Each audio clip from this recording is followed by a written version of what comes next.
Story of the Wreck, as told by Emma Bray David, December 1967.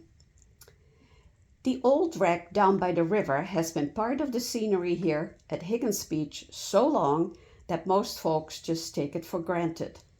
But there are some of us who can remember when it wasn't there and when it came. Way back in 1897, August 11th, that was a bad night, foggy.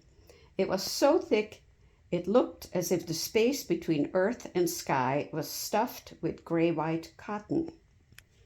A bunch of us kids rode over to Bowery Beach on our bicycles to a square dance that evening. It was clear when we started, but when the dance was over and we set out for home, it was so foggy we were afraid of running into each other on the river, coming down Meeting House Hill and across Berwick. However, we made it without a mishap. About 2 o'clock, my mother was awakened by loud, curdling noises out towards the water, but she could see nothing. When morning came and the fog cleared, we saw a three-masted schooner stationed well inshore near the first point in the river.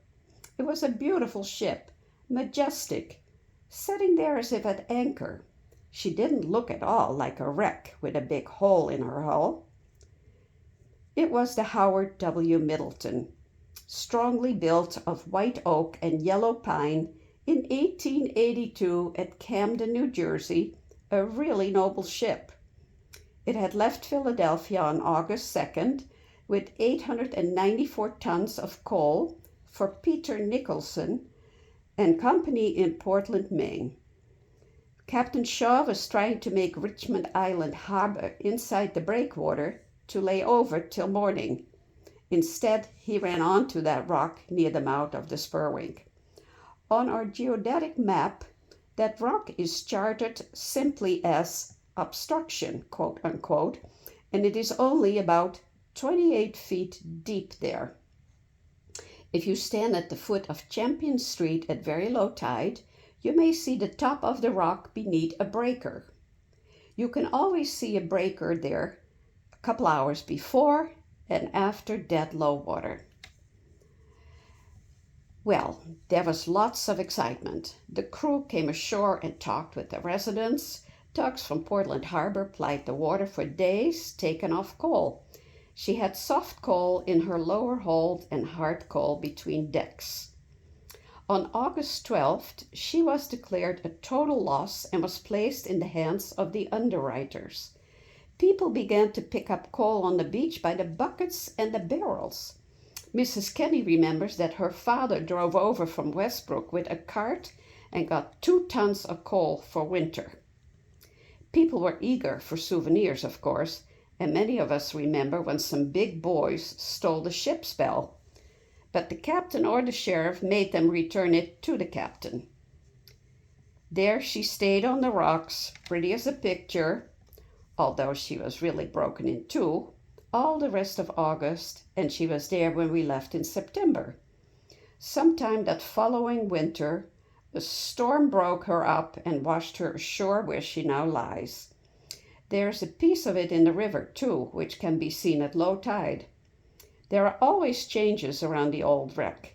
Years ago, there was quite a big swimming pool around the ocean end of it, with water as deep as 8 feet near the boat. A 12-year-old boy was drowned there one summer. Some years, the ribs of the hull stand up head high above the beach, and perhaps the next year they will be buried in the sand. For years, we picked up beautiful iridescent pieces of coal showing red, green, and blue, and even now you might find a lone piece from the old Howard W. Middleton. A few people have a picture of this boat on paper weights. These pictures were taken from the beach and showed this proud, three-masted vessel in her last days of beauty.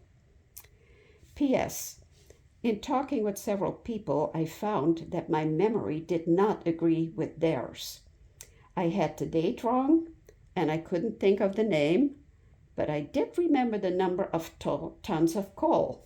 However, all the facts herein have been verified by the old newspaper records of August 11th and 12th in 1897.